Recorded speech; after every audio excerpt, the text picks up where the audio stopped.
अवधपुरी प्रभु आवत जानी भई सकल शोभा कै खानी बहै सुहावन त्रिविध समीरा भई सरजू अति निर्मल नीरा। नमस्कार, गुड मॉर्निंग, बहुत बहुत स्वागत आप सभी का स्टडी विद ज्ञान प्रकाश में। दोस्तों आज है 5 अगस्त, तो चलिए शुरू करते हैं आज की मॉर्निंग न्यूज। और सबसे पहले बात करेंगे सिविल सेवा परीक्षा के बारे में। तो 2019 सिविल सेवा यानी कि यूपीएससी का परिणाम जारी कर दिया गया है और इन परीक्षाओं में जितने भी लोग सफल हुए हैं 304 उसमें सामान्य कैंडिडेट हैं, 251 ओबीसी हैं, 78 ईडब्ल्यूएस हैं, 129 एससी और 67 एसटी कैंडिडेट हैं। सभी को ढेर सारी बधाइयां और उज्जवल भविष्य की शुभकामनाएं। तो दोस्तों यहाँ पर जितने भी लोग मेरिट में हैं उन लोगों ने ये साबित कर दिया है कि हमारी जो दैनिक समस्याएं हैं उससे ऊपर उठकर भी आप सपने देख सकते हैं, उसको आप सच भी कर सकते हैं। तो इस बार के जो टॉपर्स हैं उनका जो लाइफ स्टाइल है, उनकी जो आत्मकथा है, वो जो कहना चाहते हैं, वो जो मैसेज देना चाहते हैं, वो सभी को मोटिवेट करेगा। और मैं चाहता हूं कि आप लोग सिर्फ कहानियां ना सुने, कहानियां आप लोग स्वयं गढ़ें, आप लोग स्वयं एक कहानी के नायक हो। तो संघ लोक सेवा आयोग यूपीएससी ने मंगलवार को सिविल सेवा परीक्षा 2019 का परिणाम जारी कर दिया है। हरियाणा के सोनीपत के किसान के बेटे प्रदीप सिंह अव्वल आए हैं, दूसरे स्थान पर दिल्ली के जतिन किशोर और तीसरे पर यूपी के सुल्तानपुर की प्रतिभा वर्मा हैं। शीर्ष 10 में 3 बेटियों ने जगह बनाई है। तो सबसे पहले बात करते हैं हम लोग प्रतिभा वर्मा जी के बारे में। तो प्रतिभा वर्मा जी जो कि जौनपुर की मूल निवासी हैं, सुल्तानपुर में रहती हैं और उन्होंने यथा नाम तथा गुण की कहावत को चरितार्थ कर दिया है। प्रतिभा वर्मा ने महिला वर्ग में पहला स्थान हासिल किया है और इसके पहले वर्ष 2018 में आईआरएस में चयनित हो चुकी हैं।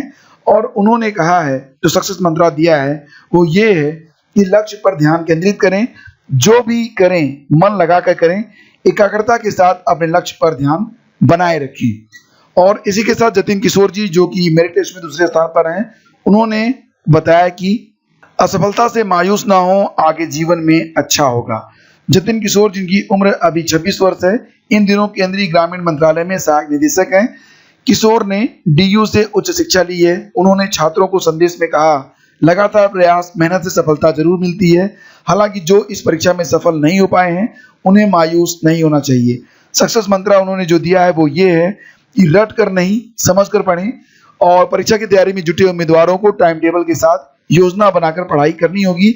रट्टा के बजाय वे विषय को समझकर पढ़ें तो सफलता जरूर मिलेगी। और इसी के साथ बात करते हैं प्रदीप सिंह जो कि रहने वाले हैं सोनीपत के। 4 वर्ष आयकर इंस्पेक्टर रहने के बाद पिछले वर्ष हासिल की थी 260वीं रैंक और इस साल वो टॉपर हैं। तो सोनीपत के किसान के बेटे प्रदीप सिंह ने सिविल सेवा परीक्षा में अखिल भारतीय रैंक 1 हासिल किया है। प्रदीप ने 4 साल इनकम टैक्स इंस्पेक्टर की नौकरी करते हुए यूपीएससी की तैयारी की है। इनको पिछले साल 260वीं रैंक मिली थी। इसके बाद उन्हें आईआरएस मिला था। त्योड़ी गांव के सरपंच रह चुके पिता सुखबीर बच्चों की पढ़ाई के लिए 20 साल पहले सोनीपत पहुंचे थे। उनका सपना बेटे प्रदीप को आईएएस अफसर बनते देखना था। प्रदीप कहते हैं कि उनके पिता सुखबीर सिंह ही प्रेरणा स्रोत हैं।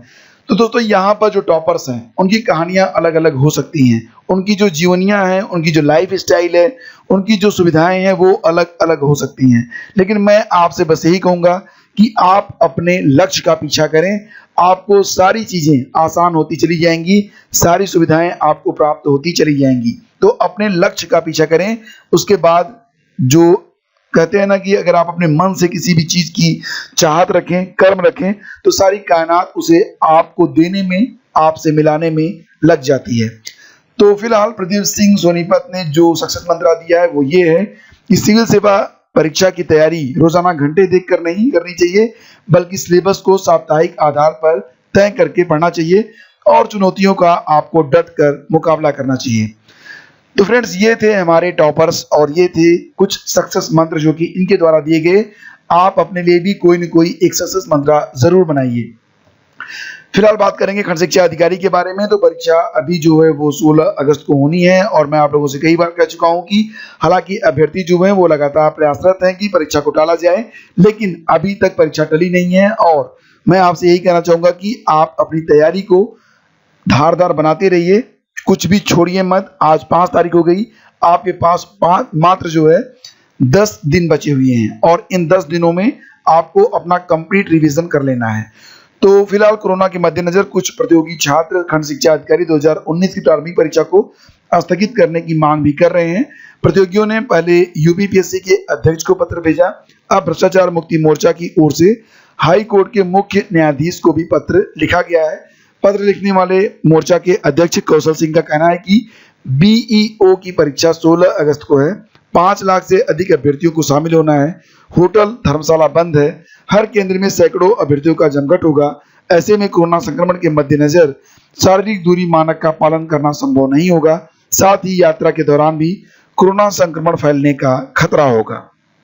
बात करेंगे बीएड परीक्षा के बारे में, तो फिलहाल ये लेटेस्ट अपडेट है जो कि आप देख रहे हैं 4 अगस्त, और ये जो अपडेट है 3:44 की है। ये अपडेट अभी भी है, यानी कि 9 अगस्त को बीएड प्रवेश परीक्षा का मामला है। साप्ताहिक लॉकडाउन में ये आयोजित होगी परीक्षा। 73 जिलों में 2 पालियों में परीक्षा होगी। परीक्षा के लिए विश्वविद्यालय प्रबंधन की गाइडलाइन, अनलॉक की गाइडलाइन निर्देशों का पालन होगा और सेंटरों पर सैनिटाइजर, हैंड वॉश की व्यवस्था रहेगी। तो बीएड की जो प्रवेश परीक्षा है ये 9 अगस्त को होनी है, और आपका जो एडमिट कार्ड होगा उसे दिखाकर आने जाने की सुविधा आपको प्राप्त होगी। हालांकि आवागमन के साधन भी उपलब्ध रहेंगे। और लॉकडाउन में ट्यूशन फीस माफी की मांग खारिज कर दी गई है। हाई कोर्ट में लखनऊ हाई कोर्ट ने मंगलवार को, इलाहाबाद हाई कोर्ट नहीं, यहाँ पर मामला है नई दिल्ली हाई कोर्ट का, तो नई दिल्ली हाई कोर्ट ने मंगलवार को उस याचिका पर सुनवाई करने से इनकार कर दिया जिसमें कोरोना संकट के कारण लॉकडाउन में निजी स्कूलों की ट्यूशन फीस माफ करने की मांग की गई थी। और यह याचिका नरेश कुमार की ओर से दायर की गई थी। मुख्य न्यायाधीश डीएन पटेल और न्यायमूर्ति प्रतीक जालान की पीठ ने वीडियो कॉन्फ्रेंसिंग के जरिए इस याचिका पर संज्ञान लिया। पीठ ने कहा कि छात्रों को ऑनलाइन शिक्षा देने के लिए स्कूलों को भी शिक्षकों को वेतन देना होता है, इसलिए कि याची का तर्क निराधार है। याची की ओर से वकील एन प्रदीप शर्मा और हर्ष के शर्मा ने मांग की थी कि अप्रत्याशित घटना के प्रावधान की वर्तमान संकट के समय व्याख्या की जाए। याचिका में कहा गया था कि दिल्ली सरकार के शिक्षा निदेशालय को निर्देश दिया जाए कि निजी स्कूलों की ट्यूशन फीस माफ करने के लिए दिशा निर्देश जारी करें। आपको पता होगा अभी हाल ही में गुजरात में भी एक ऐसा आदेश आया था हाई कोर्ट में जिसमें कहा गया था कि जो ट्यूशन फीस है उसको माफ कर दिया जाए जब तक स्कूल नहीं खुल रहे हैं। तो वहां के लगभग 5000 स्कूलों ने जो ऑनलाइन शिक्षा थी वो देना बंद कर दिया था। उन्होंने कहा था कि जब ऑनलाइन शिक्षा का कोई महत्व नहीं है तो हम इसे बंद कर रहे हैं, क्योंकि जो अध्यापक ऑनलाइन पढ़ा रहे हैं उन्हें पैसा देना पड़ता है, तो अगर फीस नहीं मिलेगी तो हम उनको कैसे देंगे। फिलहाल हम ऑनलाइन जो शिक्षा है उसको बंद कर रहे हैं। तो उसके बाद और भी जगहों पर ऐसी याचिकाएं जो है वो दायर हुई थी। तो फिलहाल दिल्ली हाई कोर्ट ने एक उचित कदम उठाया है मेरे हिसाब से, क्योंकि वाकई अगर ऑनलाइन पढ़ाना है तो पैसा तो देना पड़ेगा शिक्षकों को। कोई भी शिक्षक फ्री में आकर ऑनलाइन काम नहीं करेगा, और ऑनलाइन पढ़ाना बोर्ड पर पढ़ाने से कहीं अधिक मतलब श्रम साध्य कार्य है। ये जो लोग पढ़ा रहे हैं उनको पता चल गया होगा। कंपार्टमेंट परीक्षा के लिए आवेदन आज से शुरू हो रहे हैं। यूपी बोर्ड की हाई स्कूल में इम्प्रूवमेंट और कंपार्टमेंट, साथ ही साथ इंटरमीडिएट में कंपार्टमेंट परीक्षा के अभ्यर्थियों के ऑनलाइन आवेदन आज यानी कि 5 अगस्त से शुरू हो जाएंगे। और इसके लिए जो अभ्यर्थी हैं उन्हें अपने स्कूल से संपर्क करना होगा। प्रिंसिपल जो होंगे वो 20 अगस्त तक ऑफिशियल वेबसाइट upmsp.edu.in पर जाकर छात्रों से संबंधित सारी जानकारी अवेलेबल करवाएंगे, और साथ ही साथ उनकी जो फीस होगी उसको एक मुश्त कोषागार में चालान के माध्यम से जमा करवाएंगे। तो जो अभ्यर्थी कंपार्टमेंट या फिर इम्प्रूवमेंट परीक्षा देना चाहते हैं वो लोग अपने स्कूल से संपर्क कर लें। और national defence academy, naval academy की 2 प्रवेश परीक्षाएं एक ही तिथि पर कराए जाने को हाई कोर्ट में चुनौती दी गई है। याचिका दाखिल करने वाले अभ्यर्थी भास्कर शर्मा का कहना है कि ऐसा करने से लाखों अभ्यर्थियों का एक अवसर कम हो जाएगा। अगली प्रवेश परीक्षा तक वह निर्धारित आयु सीमा पार कर जाएंगे। याची के अधिवक्ता इंद्रमणि त्रिपाठी का कहना कि एनडीए प्रवेश परीक्षा की अधिसूचना 8 जनवरी 2020 को जारी हुई थी। परीक्षा 19 अप्रैल को होनी थी। प्रवेश पत्र भी जारी हो गए थे। इसी बीच कोरोना संक्रमण के कारण प्रवेश परीक्षा टालनी पड़ी। अब 10 जून को एक नई अधिसूचना जारी कर एनडीए और एनए टेस्ट द्वितीय चरण का भी विज्ञापन जारी कर दिया गया है। दोनों की डेट 6 सितंबर जो है निर्धारित है। तो यहाँ पर यह है कि दोनों परीक्षाएं अगर एक दिन है तो एक परीक्षा तो टल जाएगी, मतलब एक परीक्षा तो अभ्यर्थी की छूट जाएगी, तो इससे उसका एक अवसर चला जाएगा। और मेडिकल बोर्ड की रिपोर्ट में हस्तक्षेप से इनकार मामला यहाँ पर इलाहाबाद हाई कोर्ट ने 2018 कांस्टेबल भर्ती के अभ्यर्थी द्वारा पुलिस भर्ती बोर्ड से इतर मेडिकल बोर्ड गठित कर उसका मेडिकल कराने की मांग नामंजूर कर दी है। कोर्ट ने कहा कि वैधानिक प्रक्रिया के तहत गठित मेडिकल बोर्ड एक विशेषज्ञ संस्था है, इसके निर्णयों को महत्व दिया जाना चाहिए। जब तक कि मेडिकल बोर्ड के निष्कर्ष में लापरवाही या खामी स्पष्ट न होती हो, अदालत इसमें हस्तक्षेप नहीं कर सकता है। और उत्तर प्रदेश माध्यमिक शिक्षा सेवा चयन बोर्ड ने संस्था प्रधान यानी कि प्रधानाचार्य भर्ती 2011 के 3 मंडलों का परिणाम घोषित कर दिया है। चयन बोर्ड ने झांसी, बरेली और देवी पाटन मंडल के कुल 61 अभ्यर्थियों का पैनल जारी किया है। इसके पूर्व में 7 मंडलों का परिणाम पहले ही जारी किया जा चुका है। और उत्तर प्रदेश माध्यमिक शिक्षा सेवा चयन बोर्ड की ओर से प्रदेश के सहायता प्राप्त माध्यमिक विद्यालयों के लिए प्रशिक्षित स्नातक यानी कि टीजीटी के 2016 अंग्रेजी और विज्ञान के साक्षात्कार आज यानी कि 5 अगस्त से शुरू हो रहे हैं। ये साक्षात्कार 11 सितंबर तक चलेंगे। तो आगे बढ़ते हैं और आपको बता दें कि राजर्षि टंडन से अगर आप कोई कोर्स कर रहे हैं तो उत्तर प्रदेश राजर्षि टंडन मुक्त विश्वविद्यालय ने छात्र छात्राओं को बिना परीक्षा प्रमोट करने का फॉर्मूला तय कर लिया है।